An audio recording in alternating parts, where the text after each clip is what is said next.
بسم اللہ الرحمن الرحیم وبہ نستعین انہ خیر ناصر ومعین وصلی اللہ علی محمد وآلہ الطاہرین۔ الحمدللہ، پروردگار عالم کے لطف و کرم سے ہماری گفتگو بدایت الحکمت کے مرحلہ ثانی میں تھی۔ گفتگو اشکالات وجود ذہنی کے بیان میں تھی کہ آخری اشکال جو آپ کے سامنے بیان ہوا تھا وہ یہ اشکال تھا کہ اگر وجود ذہنی کے ہم لوگ قائل ہو جائیں اور ہم مان لیں کہ وجود ذہنی اسی طریقے سے ہے جیسے کہ حکماء کہتے ہیں، یعنی عیناً وہی چیز ہمارے ذہن میں آتی ہے، تو جو حکماء کا مشہور مبنی ہے، مشہور نظریہ ہے کہ صور جزئیہ کا ادراک جو ہم کرتے ہیں وہ قوائے مادی کے ذریعے سے کرتے ہیں، یہ مشہور مشاء کے نزدیک یہ نظریہ ہے۔ اچھا، اس صورت میں اگر ہم کہیں کہ عیناً وہی شے آپ کے ذہن میں آتی ہے اور یہ ادراک بھی ادراک مادی ہو تو لازم آئے گا انطباع کبیر فی الصغیر۔ آپ پہاڑوں کو تصور کرتے ہیں، بیابانوں کو تصور کرتے ہیں، آسمان کو اپنی تمام تر وسعتوں کے ساتھ تصور کرتے ہیں۔ اگر عیناً وہی چیز آپ کے ذہن میں آتی ہے تو کیسے ہو سکتا ہے کہ محل ادراک کہ جو دماغ کا ایک جز ہے، ذہن کا ایک جز ہے، اس کے اندر یہ ساری کبیر چیزیں منطبع ہو جائیں؟ علامہ نے اس کا جواب دیا کہ آغا جان، ہم لوگ صور جزئیہ کے ادراک کو بھی مادی نہیں سمجھتے، ہمارے نزدیک وہ بھی مجرد ہیں، البتہ تجرد ان کا تجرد برزخی مثالی ہے، یعنی جہاں پر آثار مادہ تو موجود ہیں لیکن بذات خود مادہ موجود نہیں ہے۔ اگر صور کو ہم نے صور مجردہ قرار دیا تو قطعاً یہ جو اشکال آپ کر رہے ہیں انطباع کبیر فی الصغیر لازم نہیں آئے گا۔ اس اشکال کے آخر میں ایک مطلب علامہ رحمۃ اللہ علیہ نے ذکر کیا تھا کہ جو مطلب بعد والے اشکال کے لیے ایک طرح کا مقدمہ بھی ہے۔ وہ مطلب یہ ہے کہ جب ہم ادراک کرتے ہیں، یہ جو ادراک جزئی ہے، صور جزئیہ کو آپ ادراک کرتے ہیں تو ہم اس کے منکر نہیں ہیں کہ کچھ فعل و انفعال مادی رونما ہوتا ہے۔ واقعاً اگر ہم دیکھتے ہیں تو ایک طرح کا فعل و انفعال اس شیء مرئی اور ہماری آنکھوں اور ہمارے دماغ کے درمیان ہوتا ہے۔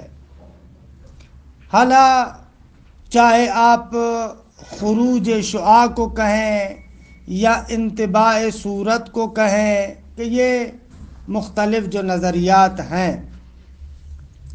ان کو ہم قبول کرتے ہیں، اس کا انکار نہیں ہے کہ واقعاً جب صور جزئیہ کو آپ ادراک کرتے ہیں تو انسان کی باڈی میں، انسان کے جسم میں کچھ فعل و انفعالات ہوتے ہیں، تأثیر اور تأثر ہوتا ہے۔ ان کا انکار نہیں ہے کہ جو آج کل کے تجربی اور جدید علوم کے اندر چیزیں اثبات ہوتی ہیں ان کو ہم رد نہیں کرتے، لیکن انما الکلام اور انما الاشکال یہ ہے کہ آیا ادراک اسی فعل و انفعال مادی کا نام ہے یا یہ فعل و انفعال مادی علت معدہ ہے، یعنی یہ مادی فعل و انفعالات زمینہ ہموار کرتے ہیں تاکہ نفس مجرد انسانی اپنے تجرد کی مملکت کے اندر ان صور جزیہ کو درک کرے۔ خوب یہ اصل مسئلہ ہے۔ آپ کی بات فقط اس نقطے کو بیان کرتی ہے کہ یہ چیزیں جتنی بھی ہیں، جب بھی ادراک جزئی ہوتا ہے تو مادی فعل و انفعال ہوتا ہے، ہم قبول کرتے ہیں، لیکن یہ کہاں سے ثابت کہ یہی مادی فعل و انفعال ادراک کا نام ہے؟ یہ تو نہیں ہو سکتا۔ بعد والا اشکال اور جو جواب آئے گا اس کے اندر اس کی مزید وضاحت ہوگی۔ یہ مادی فعل و انفعالات علت معدہ کا کام دیتے ہیں۔ علت معدہ کی وضاحت انشاءاللہ علت و معلول کے مرحلے میں آئے گی۔ علت معدہ یا علت اعدادی ان مقدمات کو کہتے ہیں کہ جو ایک چیز کے لیے زمینہ فراہم کرتے ہیں، راہ ہموار کرتے ہیں، لیکن علت حقیقی نہیں ہوتے۔ اعلیٰ جو مقدماتی فلسفہ ہم نے عرض کیا تھا مسائل فلسفے کے مختصر تعارف میں، وہاں پر علت مادی کی ہم نے تفصیل سے توضیح دی ہے، اور علت معدہ کی، علت حقیقی کی وہاں پر تفصیل سے گفتگو کی ہے، لیکن اگر آپ نے وہ نہیں سنے تو انشاءاللہ علت و معلول کے باعث میں تفصیلات آئیں گے۔ اگر یہاں سے ایک اور بڑا مسئلہ جو ہماری جدید دنیا کے اندر معمولاً مطرح ہوتا ہے اس کا بھی جواب ہو جاتا ہے۔ بہت سارے مقامات پر جو مختلف کام ہوتے ہیں، بسا اوقات کیا ہوتا ہے، کبھی کبھار ایسے ہوتا ہے کہ بعض لوگ ان مادی فعل و انفعالات کو دیکھ کر علت حقیقی کا انکار کر دیتے ہیں۔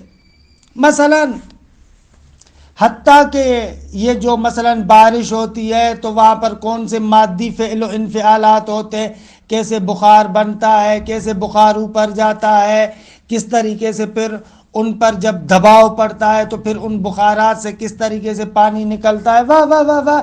یہ جتنے بھی مادی فعل و انفعالات ہیں یہ لوگ انہی چیزوں کو علت حقیقی قرار دیتے ہیں، اور یہاں سے آ کر نتیجہ نکالتے ہیں کہ پس اس پورے پروسیجر کے لیے، اس پورے نظم و ضبط کے لیے، پورے اس کام کے لیے ایک کوئی اس مادے سے ماورا علت نہیں ہے۔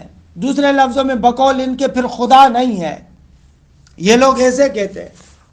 سائنسی طور پر، تجربیاتی طور پر جب یہ لوگ علت مادی کو دیکھتے ہیں، علت مادی کے پروسیجر کو یہ لوگ تحلیل کرتے ہیں تو نتیجہ یہ لیتے ہیں کہ پس خدا نہیں ہے، علت ماوراء مادہ نہیں ہے۔ یہ لوگ ایسے نتیجہ لیتے ہیں۔ تو عزیز من، یہ نتیجہ غلط ہے۔ ہم لوگ اس مادی پروسیجر کو مانتے ہیں، مادی فعل و انفعالات کو مانتے ہیں، لیکن اس کا کبھی بھی نتیجہ یہ نہیں نکلتا کہ اس کے ماوراء کوئی علت نہیں ہے۔ یہ نتیجہ آپ نہیں لے سکتے، کیونکہ آپ کا تجربہ فقط اتنا بیان کرتا ہے کہ ہم دیکھتے ہیں فلاں عمل جب بھی ہوتا ہے اس طریقے کے مادی فعل و انفعالات ہوتے ہیں۔ خود یہ قبول، اس کو ہم بھی قبول کرتے ہیں، مادی یہ فعل و انفعالات ہوتے ہیں، اس کو ہم بھی مانتے ہیں، لیکن اس کا یہ نتیجہ آپ نے کہاں سے لیا کہ پس ماوراء مادہ کو علت نہیں ہے؟ یہ نتیجہ غیر منطقی نتیجہ، یہ آپ نہیں لے سکتے۔ کہ انشاءاللہ اس بحث کی تفصیلات علت و معلول کے بحث کے اندر ہم پیش کریں گے۔ یہاں پر ایک تلنگر تھا، ایک اشارہ تھا اور ایک انارتن تھا آپ کے ذہن کو منور کرنے کے لیے۔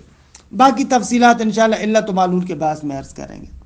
اچھا، عبارت کے اس ٹکڑے کو پڑھ لوں میں۔ وَأَمَّا الْأَفْعَالُ وَالْإِنْفِعَالَاتُ الْحَاصِلَةُ فِي مَرْحَلَةِ الْمَادَّةِ عِنْدَ الْإِحْسَاسِ بِشَيْءٍ أَوْ عِنْدَ تَخَيُّلِهِ فإنما ہی معدات کہ تتہیأ بها النفس لحصول الصور العلمیت الجزئیت المثالیت عندها۔ فرماتے ہیں کہ مادے کے مرحلے میں جو فعل و انفعال حاصل ہوتا ہے جب آپ کسی شے کو حس کرتے ہیں یعنی محسوس کرتے ہیں یا آپ کسی شے کا تخیل کرتے ہیں۔ عرض کیا کہ علم حسی اور علم خیالی میں تفاوت یہی ہے کہ اس شیء مادی کے ساتھ جب تک آپ کا ارتباط قائم ہوتا ہے اس کو علم حسی کہتے ہیں، لیکن اسی شیء مادی سے جب آپ کا ارتباط ٹوٹ جائے اور بعد میں آپ اسی شیء مادی کو اپنے خیال میں دوبارہ تصور کریں اس کو علم خیالی کہتے ہیں۔ فرماتے ہیں کہ کسی شے کے علم حسی یا کسی شے کے علم خیالی کے وقت جو مادے کے مرحلے میں فعل و انفعالات واقع ہوتے ہیں فإنما ہی معدات، یہ معدات ہیں، علل اعدادی ہے کہ تتہیأ بها النفس، کہ جن معدات کے ذریعے سے نفس آمادہ ہوتا ہے کس بات کے لیے؟ تاکہ نفس انسانی صور علمیہ جزئیہ مثالیہ کو حاصل کرے۔ خوب، یہ گزشتہ اشکال کے جواب کا تتمہ۔ چھٹا اشکال اسی اوپر والے مقدمے سے اس بعد والے اشکال کا بھی زمینہ فراہم ہو جاتا ہے۔ اب بعض علماء طبیعی خب جدید سائنس کو اگر مد نظر رکھیں تو وہ لوگ انسان کے احساس اور انسان کے تخیل کی مادی تفسیر کرتے ہیں۔ وہ کہتے ہیں جب ہم صور کو ادراک کرتے ہیں یا ان کا خیال کرتے ہیں تو یہ ایک مادی پروسیجر ہے، مادی مرحلہ ہے۔ کیا ہوتا ہے؟ جب آپ مختلف چیزوں کے ساتھ برخورد کرتے ہیں، جب مختلف مادی چیزوں کے آپ روبرو ہوتے ہیں تو کیا ہوتا ہے؟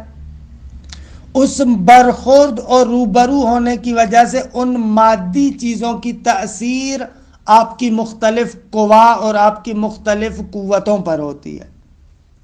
پھر انسانی ذہن آ کر کیا کرتا ہے؟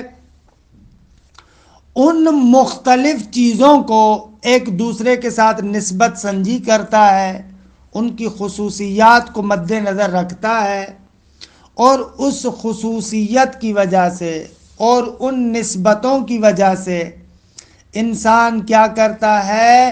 خود اپنے ذہن کے اندر ایک مخصوص شکلوں میں، مخصوص مقدار میں، مخصوص قسم کی خصوصیات کی صورتیں انسان کے ذہن میں پیدا ہوتی ہیں۔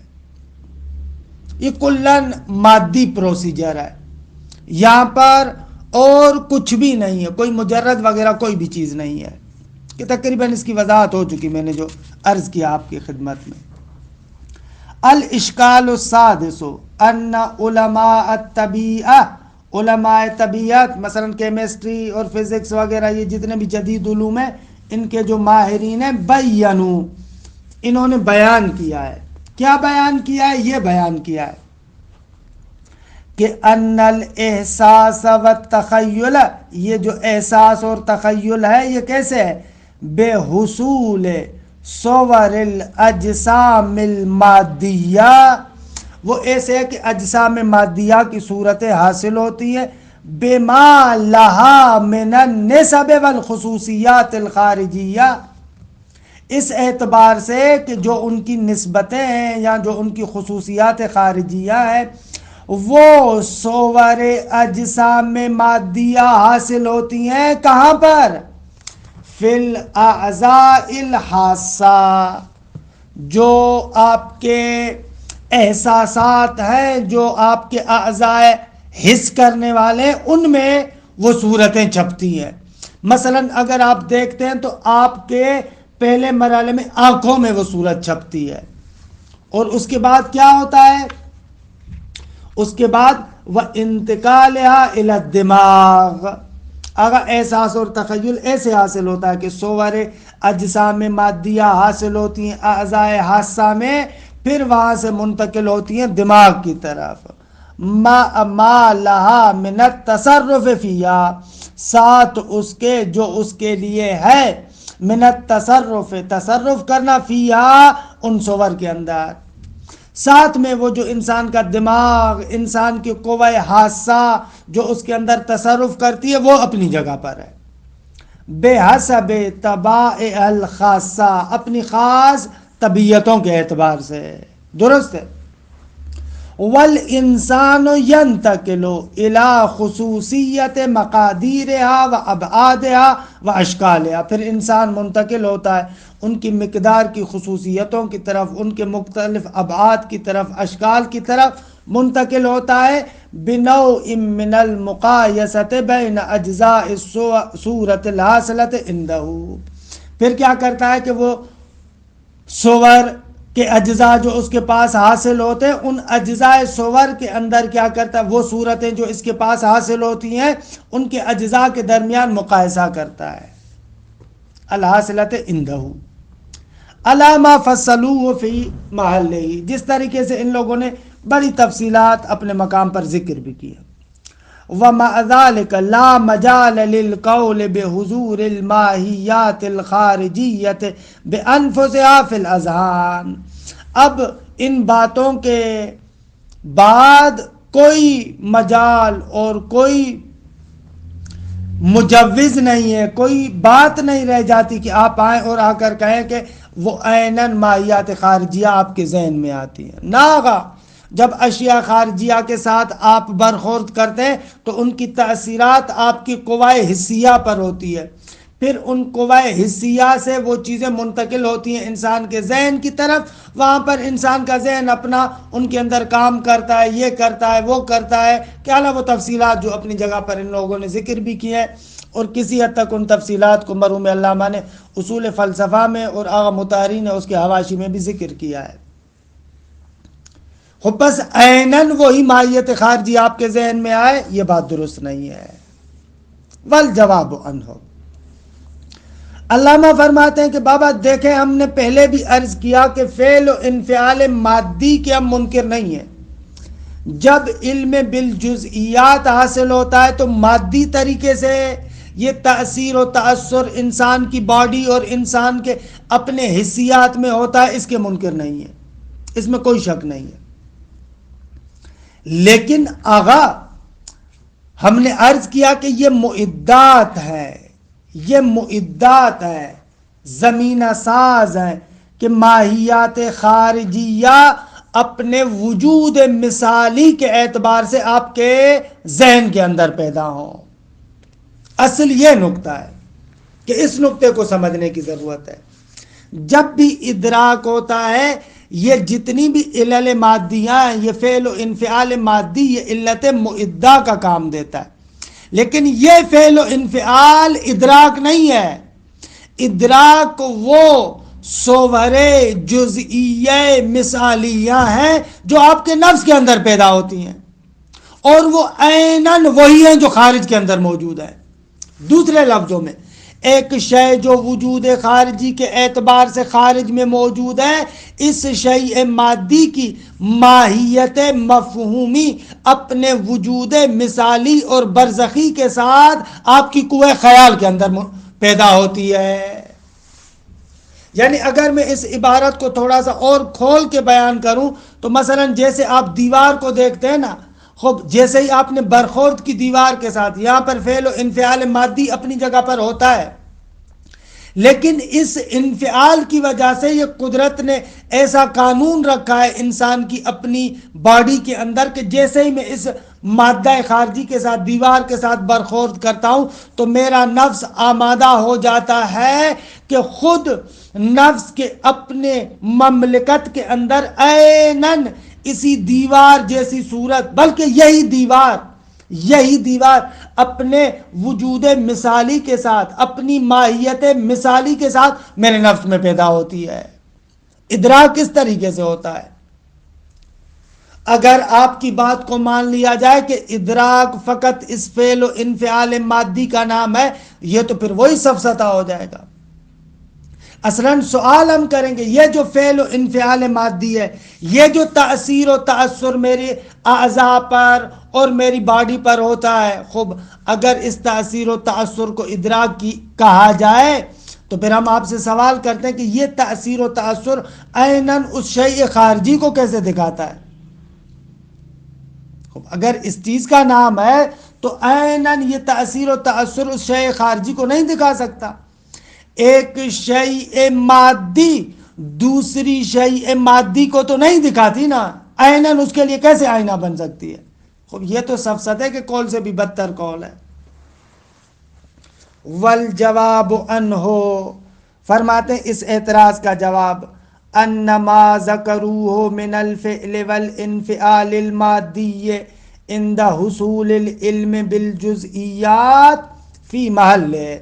اگر یہ جو علماء طبیعہ اور جدید علماء نے فعل و انفعال مادی کی بات کی ہے کہ جب علم بالجزئیات حاصل ہوتا ہے تو فعل و انفعال مادی ہمارے سامنے موجود ہوتا ہے۔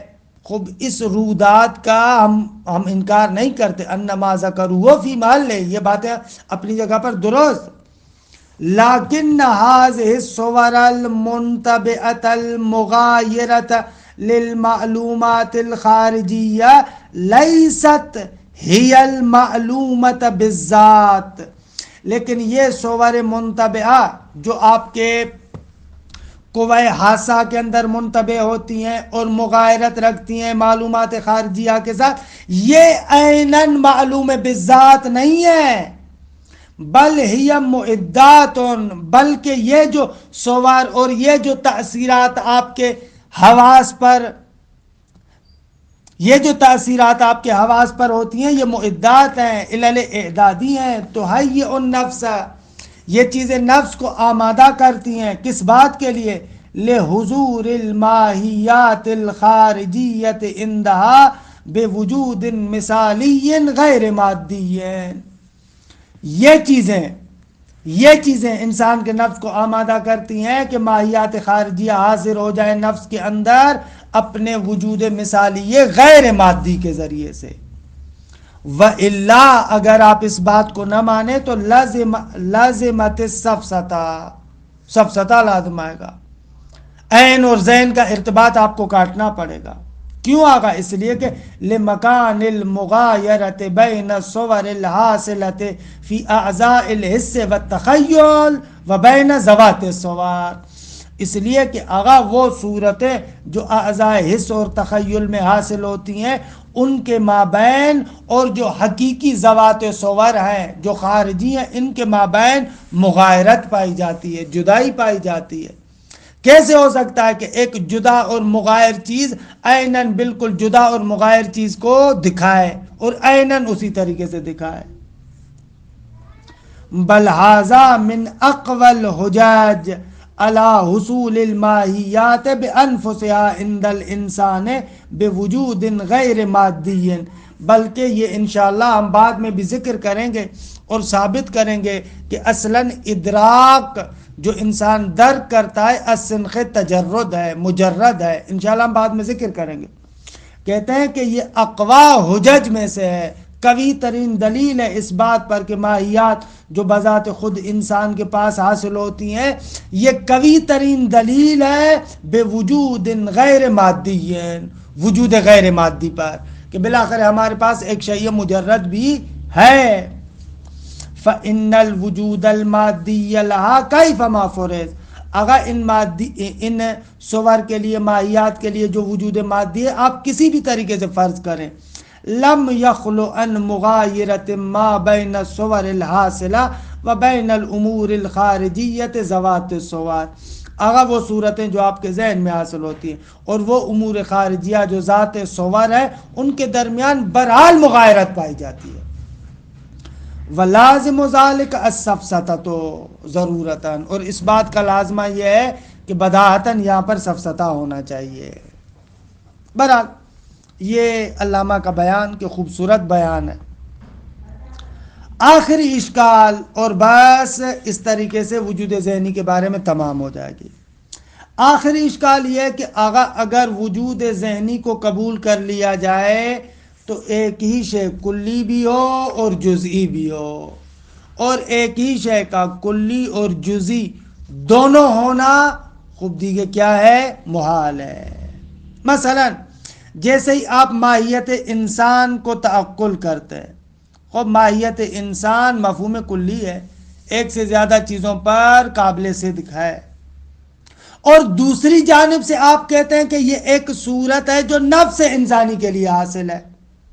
خب ظاہر سی بات ہے، جب نفس انسانی کے لیے حاصل ہے، نفس کے ساتھ قائم ہے، تو ایک شیء جزئی متشخص ہے۔ خب بس یہی مفہوم کلی ایک اعتبار سے کہ کثیرین پر صادق آ رہا ہے، کلی ہونا چاہیے، دوسری اعتبار سے یہ ایک ایسی صورت ہے جو نفس انسانی کے ساتھ قائم ہے، اس کو جزئی ہونا چاہیے۔ بس ایک ہی جزئی بھی ہو اور کلی بھی ہو، اور یہ محال ہے، نہیں ہو سکتا۔ خوب علامہ جواب دیتے ہیں کہ عزیز مان، آپ ہماری باتوں پر توجہ نہیں کرتے۔ ہم کہتے ہیں کہ ایک ہی شے ایک ہی جہت کے اعتبار سے کلی اور جزئی ہو، یہ محال ہے، لیکن اگر ایک شے کے اندر دو مختلف جنبے ہوں، مثلا اس اعتبار سے کہ یہ ایک وجود حکائی رکھتی ہے، خارج سے حکایت کر رہی ہے، لہذا بہت سارے مصادیق پر قابل صدق ہے، اس اعتبار سے کلی ہو، اس میں کوئی حرج نہیں ہے۔ لیکن دوسرے اعتبار سے ہم نے کہا کہ یہی صورت ذہنیہ اپنے حیثیت غیر حکائی کے اعتبار سے کائنات کے موجودات میں سے ایک موجود ہے۔ خوب اس اعتبار سے تو اصلاً وجود خارجی نہیں ہے، اس اعتبار سے تو نہ اصلاً کلی ہے نہ جزئی ہے، نہ کلی منطقی نہ جزئی منطقی، بلکہ یہ جزئی فلسفی ہے، تشخص رکھتی ہے، شیء متشخص ہے، اصلاً سنخ مفہوم سے نہیں ہے۔ خوب اس میں کیا حرج ہے؟ اگر جزئی جو ہم کہتے ہیں، جو منطق میں آپ کہتے ہیں اور فلسفے میں کہتے ہیں جزئی، ان دونوں میں فرق ہے۔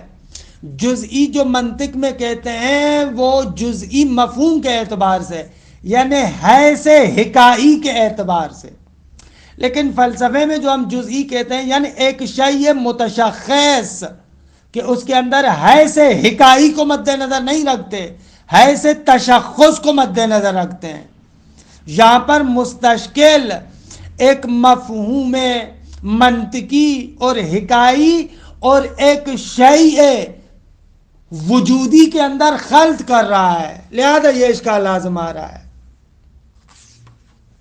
الاشکال السابع، ساتواں اشکال، ان لازم القول بالوجود الذہنی، وجود ذہنی کی بات کا لازمہ یہ ہے کہ کون الشیء الواحد کلیا و جزئیا، ایک ہی شے کلی بھی ہو اور جزئی بھی ہو، ساتھ ساتھ کلی بھی ہے جزئی بھی ہے، و بطلانہ ظاہرون، اور ایک ہی شے کا کلی اور جزئی ہونا خوب دیکھیں اس کا بطلان بالکل روشن اور واضح ہے۔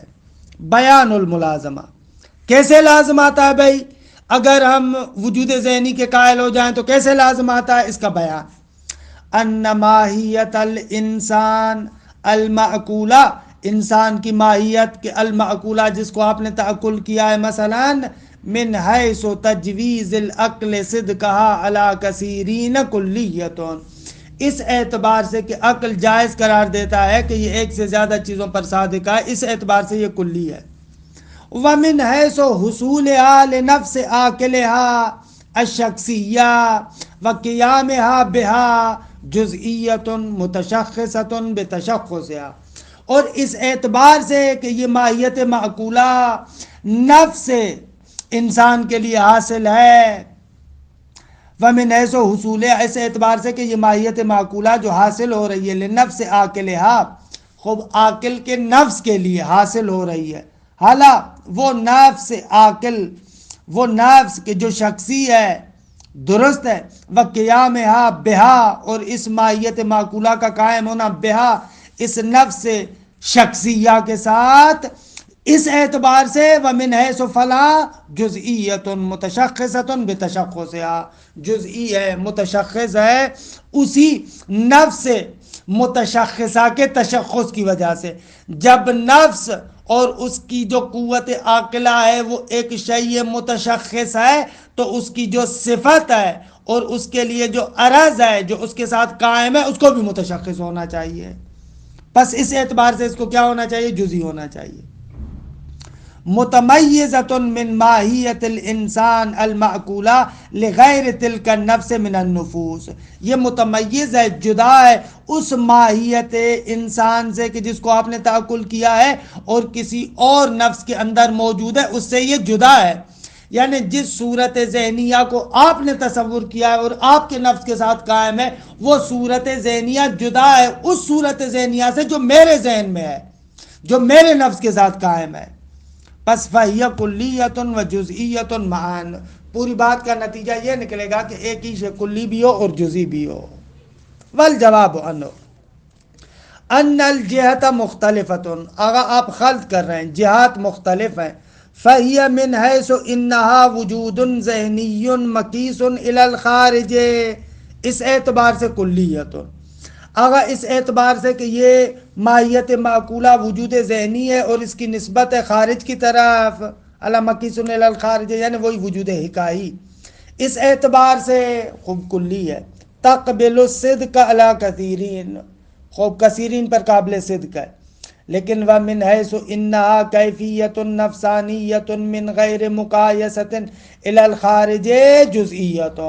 لیکن اس اعتبار سے کہ ایک کیفیت نفسانی ہے اور وجود غیر حکائی غیر مقیس کو لحاظ کریں، خوب اس اعتبار سے یہ جزئی ہے. خوب جہات مختلف ہو جائیں تو مسئلہ حل ہو جاتا ہے. الحمدللہ اس طریقے سے خداوند منان کے لطف و کرم سے ہم لوگ بدایت الحکمت کے دوسرے مرحلے یعنی وجود ذہنی کے مباحث سے فارغ ہوئے. انشاءاللہ جلسہ آئندہ میں ہم لوگ مرحلہ ثالثہ میں وارد ہوں گے. خداوند متعال کا بہت بڑا احسان، کروڑوں کرم، توفیق دی اس نے کہ بدایہ کے اس دوسرے مرحلے کو بھی تمام کریں. وصلی اللہ علی محمد و اہل بیتہ الطیبین الطاہرین.